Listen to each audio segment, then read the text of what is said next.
Você conhece alguém que tem dificuldade de parar de comer ou o contrário, que tem dificuldade para comer?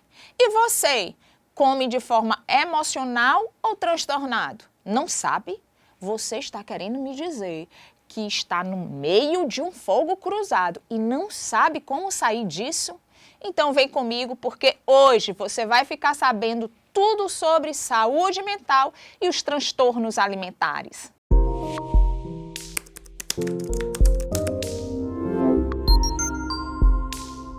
Olá, mulher de Deus! Olá, homem de Deus! Sejam muito bem-vindos ao meu canal. E se você ainda não me conhece, eu me chamo Ivana Almeida e sou mentora neurocomportamental há mais de 10 anos. Mas antes de começarmos, clica, dá o teu like, compartilha, se inscreve no canal, ativa esse sininho para que o YouTube veja a relevância do vídeo e possa distribuir para mais pessoas. Cuida! Vamos lá! E você já sabe, aqui eu mato a cobra e mostro o pau. Quando eu digo que aqui ninguém fica para trás, você não duvide de mim. E como prova de que a minha palavra vale muito, o tema do vídeo de hoje foi sugestão dada pela Patrícia, a minha queridíssima seguidora e mentorada. Depois dela passar pela mentoria neurocomportamental, a Patrícia decidiu que era hora de começar uma jornada por uma vida mais saudável. E foi ela quem sugeriu o tema compulsão alimentar. E eu tanto amei a sugestão que ampliei o assunto. E por isso, hoje iremos falar sobre saúde mental, alimentação com ênfase no comer emocional e no comer transtornado. Atualmente, qualquer ser humano que tem acesso às redes sociais recebe diariamente ofertas de cápsulas milagrosas para o emagrecimento, cosméticos para reduzir as medidas, dicas como definir o abdômen, sugestão de cardápios para ganhar massa muscular. Enfim, eu poderia passar horas dando exemplos da infinidade de propagandas que vendem a ideia de um corpo ideal, de um padrão estético e de uma única forma de atingir a beleza. Eu escolhi começar o nosso tema hoje citando, em particular, a pressão estética, porque o comer emocional e o comer transtornado mais tem a ver com a busca de um ideal do que qualquer outra razão. A nossa sociedade se estruturou de forma em que, para todos os aspectos da vida, temos ideais de perfeição. Ser bem-sucedido contempla exigências que precisam ser atingidas. Caso contrário, não nos sentiremos e não seremos vistos como pessoas que deram certo na vida.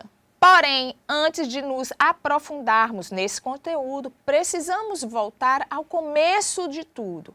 E para isso, me responde uma coisa. Afinal, por que comemos?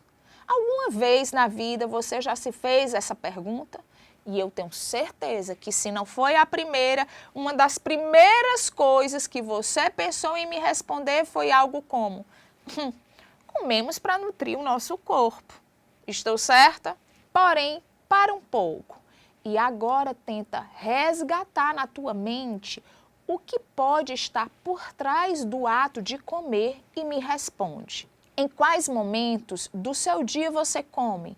Você lembra a última vez que sentiu fome? E a vontade de comer? Qual foi a última vez que você sentiu vontade de comer? O que você detesta comer? O que você mais ama comer? O que você tem colocado no seu prato? Você já deu comida de presente, tipo aquele bolo para sua amiga, a cesta de Natal cheias de guloseimas?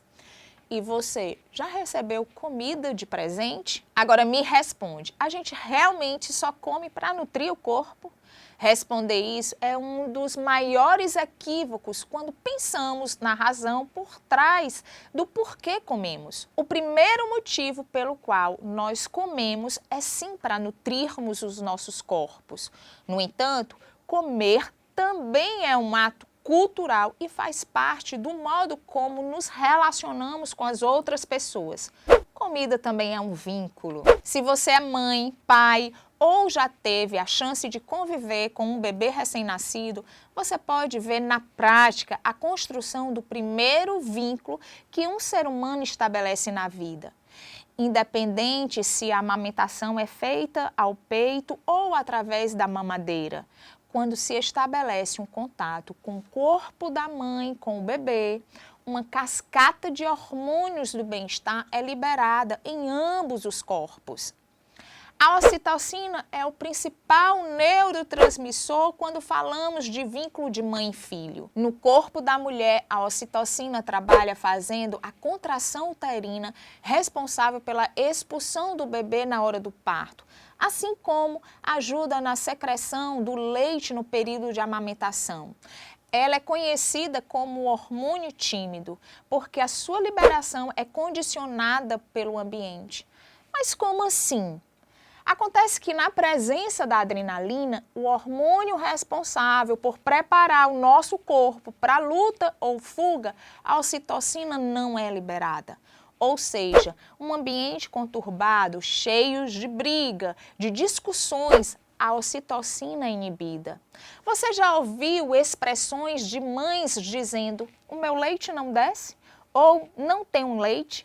E um dos fatores que prejudicam a liberação do leite materno é o estresse. Para uma boa amamentação é necessário um ambiente calmo, tranquilo e seguro para que esse neurotransmissor possa agir de forma adequadamente. De maneira geral, a ocitocina estimula a sociabilidade, facilita a formação de laços de amizade e o estreitamento de ligações sentimentais, melhora o humor e reduz a ansiedade. E agora que você sabe que desde o momento em que nascemos, sobretudo por causa do período de amamentação, o nosso cérebro aprendeu que comer é construir um vínculo afetivo. Você concorda comigo que não comemos apenas para nutrir o nosso corpo? Se você parar e pensar em todos os momentos marcantes de sua vida, eu tenho uma certeza que a maioria deles tinha comida envolvida. Você já imaginou um aniversário sem comida? Um casamento sem buffet? Aos domingos, as pessoas vão para a casa dos pais almoçar, certo? E em velório, vocês já viram servir aqueles lanchinhos de biscoitinhos e chá para todas aquelas pessoas que estão presentes? Agora pensa no seu primeiro encontro amoroso. Teve ou não teve aquele sorvetinho? E quando você conquista algo que estava sonhando há muito tempo, tem ou não tem um brinde em comemoração? Mas bate aquela tristeza e um chocolate te ajuda a acalmar as mágoas. As festas tradicionais, aí eu nem falo, desde o São João com aqueles milhos e comidas típicas, até o panetone de Natal. Você percebe agora que estamos comendo em todos os momentos? Portanto, na minha opinião, a real importância da alimentação para as nossas vidas é ser ferramenta para alcançarmos o bem viver. Comida é um meio para e não um fim em si mesmo. Comida é meio para nutrirmos bem o nosso corpo. Comida é meio para conservarmos a nossa saúde física e mental. Mas também comida é para demonstrarmos afeto. Comida é para construirmos vínculos.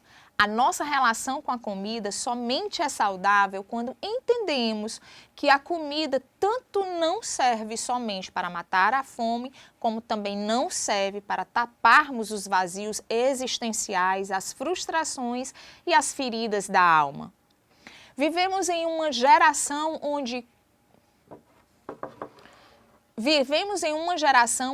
comer transtornado e o comer emocional são resultados de uma soma de fatores que passam longe da real importância da alimentação para a nossa vida. Todos os dias somos ensinados a estabelecer uma relação doentia com a comida.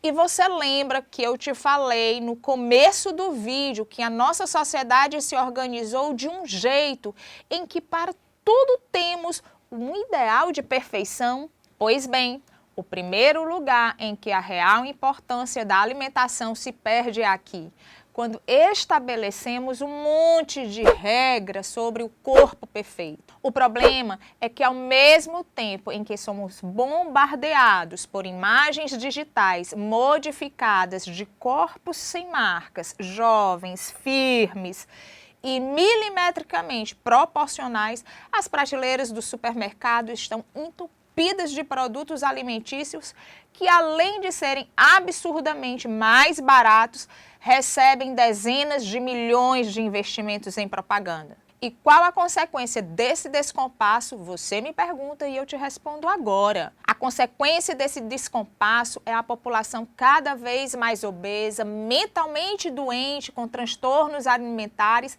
e que recorre ao radicalismo de dietas loucas sem acompanhamento adequado ou recorrem aos procedimentos cirúrgicos para tentar alcançar o ideal de um corpo perfeito. Essa conta não fecha e ela foi feita para te deixar sempre em dívida. Neste ponto do vídeo você já consegue entender o quanto o nosso padrão alimentar é influenciado não apenas pela cultura, mas também, eu diria que mais fortemente pela indústria alimentícia. Logo, o comer transtornado e o comer emocional fazem parte de uma dinâmica social que induz a usar a comida como uma moeda de troca para as nossas insatisfações. O que eu quero dizer com isso? Bem, para explicar melhor o que eu quero te dizer, vou destacar 3 fatores que, na minha opinião, sustentam essa dinâmica social no que induz a usar a comida como moeda de troca para as nossas insatisfações. Em primeiro lugar, não podemos negar que hoje somos capazes de dizer que vivemos uma era de abundância de alimentos. Por mais que a fome ainda exista, as revoluções agrícolas do século XX fizeram com que ela se tornasse 100% fruto da política e dos governos, e não mais uma questão de disponibilidade de comida. O problema é que, com essas novas tecnologias, a indústria alimentícia fez com que os mercados deixassem de ser o lugar onde compramos comida para se tornar o lugar onde as prateleiras estão repletas de produtos alimentícios, ou seja, fórmulas químicas que a indústria nos diz que são comestíveis. E é por isso que encontramos pessoas obesas em meio à miséria, porque elas não têm recursos financeiros para acessar o que chamamos de comida de verdade. Para os mais humildes, resta apenas a comida ultraprocessada e os produtos alimentícios, que são mais baratos porque são produzidos com o resto dos processamentos de comidas mais nobres. E um grande exemplo disso é o atualíssimo composto lácteo. Me responde nos comentários. Você já foi ao supermercado e se animou ao achar um leite em pó pela metade do preço dos outros? Mas quando leu o rótulo, percebeu que se tratava do famigerado composto lácteo e não do leite em pó integral? Pense na frustração. Mas se o primeiro fator que sustenta a dinâmica social, que nos impulsiona ao comer transtornado e ao comer emocional, o segundo fator, como eu já demonstrei anteriormente, é o fato de já começarmos a vida associando o ato de comer com a demonstração de carinho, com os sentimentos de aconchego, segurança, afeto, vínculo e mais uma série de satisfação que nos trazem bem-estar. O ponto é que essa associação nos acompanha até o fim das nossas vidas, o que por si só nos coloca vulneráveis quando o assunto é o comer emocional. E você deve estar se perguntando, mas o que seria o comer emocional? Bem, o nome do conceito por si só já fala muita coisa, uma vez que comer emocional é o ato de se alimentar por estímulo que não é a fome fisiológica, mas sim um gatilho emocional. Você pode até supor que os tais gatilhos emocionais são apenas os sentimentos ruins, como a tristeza, o tédio ou a raiva. Afinal, quem nunca presenciou ou mesmo foi a pessoa que comeu uma barra inteira de chocolate depois do término de um relacionamento, por exemplo? Contudo, Para muitas pessoas, o gatilho para o comer emocional é um sentimento de alegria ou de realização. Pessoas que comemoram uma conquista indo ao rodízio, isso é muito clássico. Agora que eu deixei claro o sentido do conceito do comer emocional, e antes de seguirmos com o tema, vamos recapitular os 2 primeiros fatores que nos induz ao comer transtornado e ao comer emocional. Primeiro falamos da abundância e do nosso fácil acesso à comida. Depois falamos sobre a nossa natural relação afetuosa com a comida. E por sua vez, o terceiro e principal fator que eu acredito que esteja por trás da nossa atual relação tóxica com a comida é, sem dúvida, o mercado da beleza. E eu falo diretamente do mercado da beleza e não dos padrões de beleza, porque é o mercado quem dita o que é belo e o que é feio, de modo que todos os anos milhares de novas tendências são lançadas para criarem necessidades de novos produtos e procedimentos estéticos, como se fosse uma corrida infinita e insustentável na direção de um ideal inalcançável de beleza. Agora, visualiza comigo esse cenário. Desde a hora que você acorda, sua mente recebe uma avalanche de estímulos que ditam como você deve ser, o que você deve ter, como você deve se portar, qual a carreira a seguir. Enfim, passa o dia aprendendo como você deveria viver para ser feliz. Daí você chega em casa, só o pó, morta de cansada, depois de um longo dia de trabalho, e ao se deparar com a sua realidade da sua vida, sabemos que não tem nada a ver com o ideal de sucesso e felicidade que você passou o dia consumindo. Você corre a um único lugar onde você tem a plena certeza que irá encontrar um pouco de conforto: o prato. Percebe como ter e manter uma relação saudável não é uma tarefa tão simples? Como eu já citei, o comer emocional se refere ao ato de comer, impulsionado por gatilhos emocionais e não pela fome fisiológica. Já o conceito do comer transtornado fala de um conjunto de transtornos psicológicos que se relacionam diretamente com o alimento, como, por exemplo, a anorexia nervosa, a bulimia nervosa e a compulsão alimentar. Os 3 transtornos, assim como todos os demais transtornos psicológicos, devem ser tratados por um conjunto de profissionais. Mas, no caso específico dos transtornos psicológicos relacionados à alimentação, o tratamento é prescrito por uma equipe composta por nutricionistas, psicólogos e psiquiatras especializados. A anorexia é um distúrbio de imagens que leva a pessoa ao controle excessivo do peso. Geralmente o paciente tem um comportamento de plena repulsa aos alimentos, passando por jejuns prolongados e quando se alimenta, opta por uma ingestão calórica diária muito abaixo da necessária. Muitas vezes, esse comportamento também está associado ao exercício físico extremo como uma forma de eliminar calorias. A anorexia nervosa é uma doença grave, sistêmica e que leva, sim, as pessoas à morte. Já a bulimia nervosa é, de certa forma, um transtorno alimentar intermediário entre a anorexia nervosa e a compulsão alimentar. O paciente também tem um controle excessivo do peso, porém, ao contrário da anorexia nervosa, a bulimia nervosa se caracteriza pela compulsão alimentar, seguida de estratégias para a eliminação do alimento que foi consumido. Ou seja, a pessoa desenvolve uma rotina de compensação de modo que, após os quadros de compulsão alimentar, ela recorre, por exemplo, ao vômito ou aos laxantes para não absorver as calorias que foram consumidas. Por sua vez, a compulsão alimentar é mais um termo médico que acabou sendo banalizado pela internet, além de não ter nada a ver com o comer emocional. Comer uma barra de chocolate para se sentir um pouco melhor após o término de um relacionamento, Isso é sim um quadro de comer emocional. Já uma pessoa com compulsão alimentar não faz distinção do que ou do quanto come, ao ponto de, em casos muito graves, haverem relatos de pessoas que comeram até resto de lixo para saciar sua compulsão. A compulsão alimentar se caracteriza por uma regularidade na ingestão aguda de grandes quantidades de alimentos.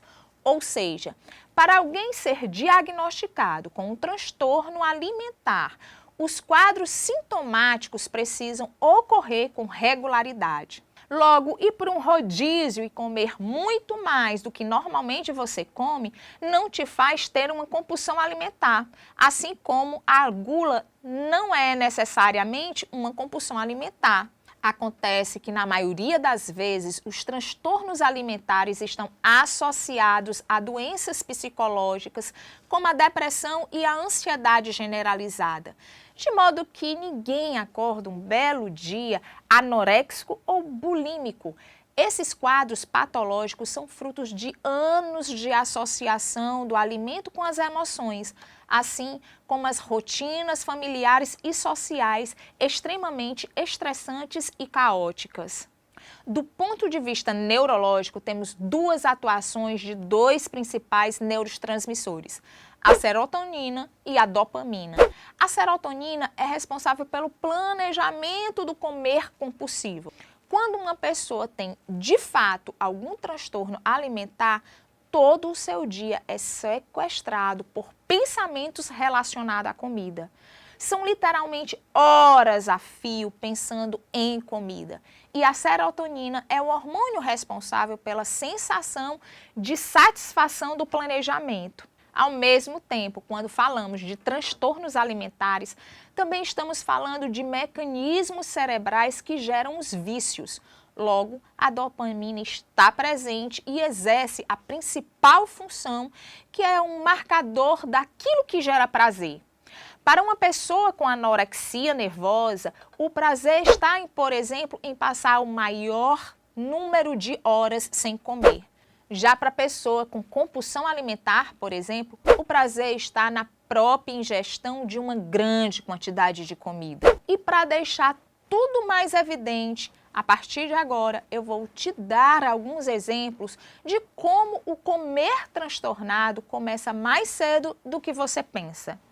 Talvez você tenha presenciado ou mesmo sido a criança cujos pais fizeram terrorismo alimentar. Estou falando daquelas situações em que os pais falam as frases do tipo: você já comeu muito doce, agora vai correr lá fora para não ter que engordar. Ou mesmo, se você comer tudo, eu te deixo brincar.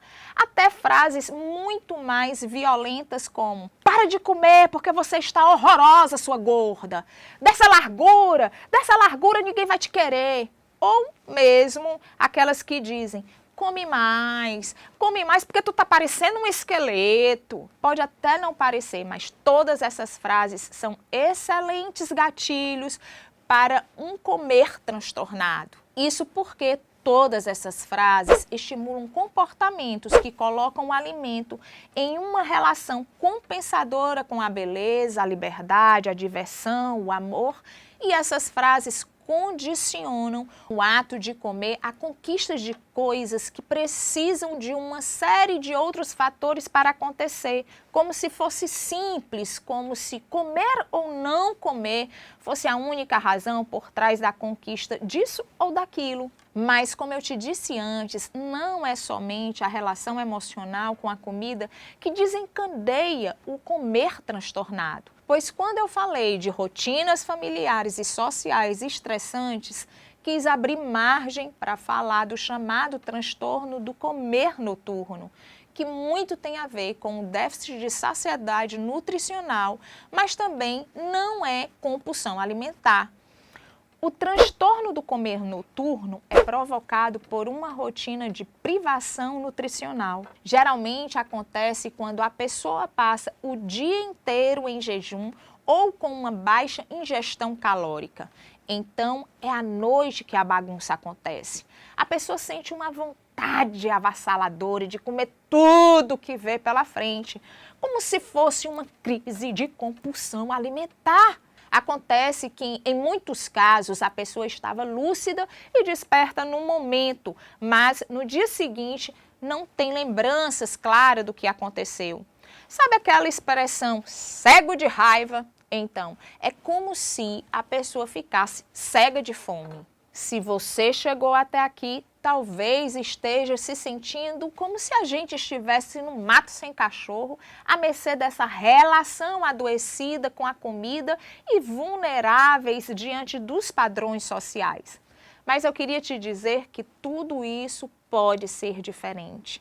Se você hoje entendeu que a sua relação com a alimentação não é nada saudável, eu sugiro que você comece pelo começo.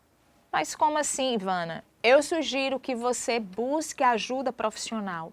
Uma boa opção para começar é um nutricionista especializado em transtornos alimentares. Depois, vai em busca de um apoio psicológico também especializado em transtornos alimentares. E se for preciso, esses 2 profissionais irão te indicar ou não o auxílio de um psiquiatra. O que não pode é você achar que você consegue lidar com isso sozinho ou sozinha, porque você não vai conseguir. Os transtornos alimentares são quadros médicos sistêmicos que precisam de um tratamento complexo e que combatam as causas reais. Saiba que todos os transtornos alimentares têm tratamento e também têm cura. Você não precisa passar por tudo isso só. O melhor caminho é sempre buscar o apoio de quem entende do assunto de verdade. Agora é hora de deixar aqui embaixo o seu feedback. Você gostou do vídeo de hoje? Me responde porque eu quero saber a tua opinião. E se você tiver alguma sugestão de tema ou dúvida, pode deixar aqui nos comentários porque eu te prometo que eu vou responder todos pessoalmente. Chegamos ao final desse vídeo e diga... Então, clica logo, deixa seu like, compartilha para que eu e você juntos possamos transformar a mente de outras pessoas. E você já sabe, aqui ninguém fica para trás. Te encontro no próximo vídeo.